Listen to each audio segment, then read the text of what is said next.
Pada pembahasan kali ini akan dibahas mengenai peran Indonesia dalam perdamaian dunia.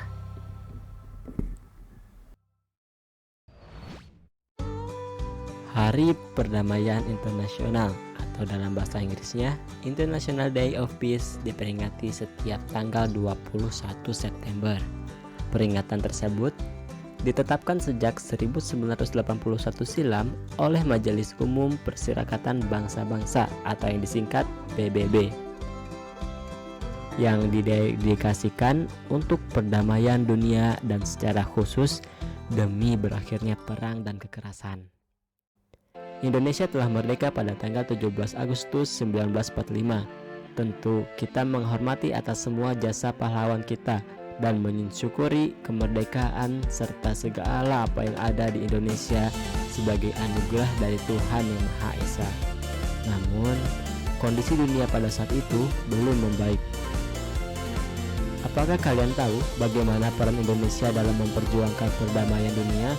Berikut adalah 8 contoh bentuk dan peristiwa kerjasama yang dikembangkan bangsa Indonesia.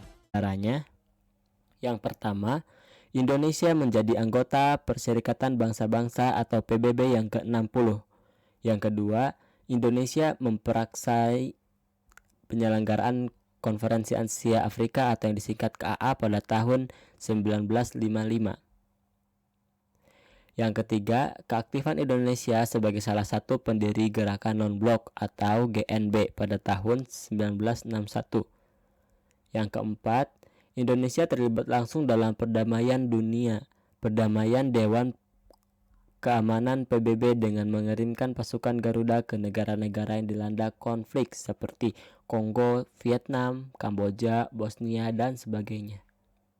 Yang kelima, Indonesia menjadi salah satu pendiri ASEAN atau Association of Southeast Asian Nations.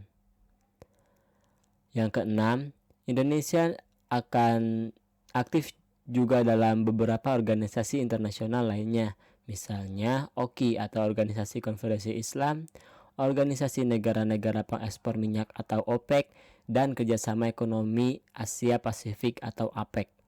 Yang ketujuh, menyelenggarakan hubungan diplomatik dengan berbagai negara yang dilanda dengan pertukaran perwakilan diplomatik dengan negara yang bersangkutan. Yang kedelapan, ikut serta dalam setiap pesta olahraga internasional mulai dari SEA Games, Asian Games, Olimpiade, dan sebagainya. Agar tidak dikucilkan dari pergaulan bangsa-bangsa di dunia dan bahwasannya suatu bangsa yang merdeka tidak dapat hidup sendiri tanpa bantuan dari negara lain. Untuk menjaga kelangsungan hidup dan mempertahankan kemerdekaannya, negara tersebut membutuhkan dukungan sehingga kemerdekaan kita diakui secara de facto dan de jure oleh negara lain. Maka dari itu, Indonesia menjalin hubungan luar negeri dengan menerapkan prinsip politik luar negeri yang bebas aktif. Setelah kalian mempelajari materi tentang dinamika peran Indonesia dalam perdamaian dunia, tentunya kalian semakin paham bahwa kedudukan bangsa Indonesia sangat penting dalam pergaulan internasional demi menegakkan perdamaian dunia.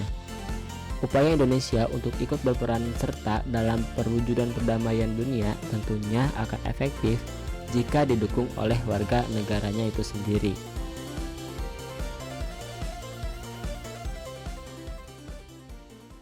Sekian penjelasan singkat mengenai peran Indonesia dalam perdamaian dunia.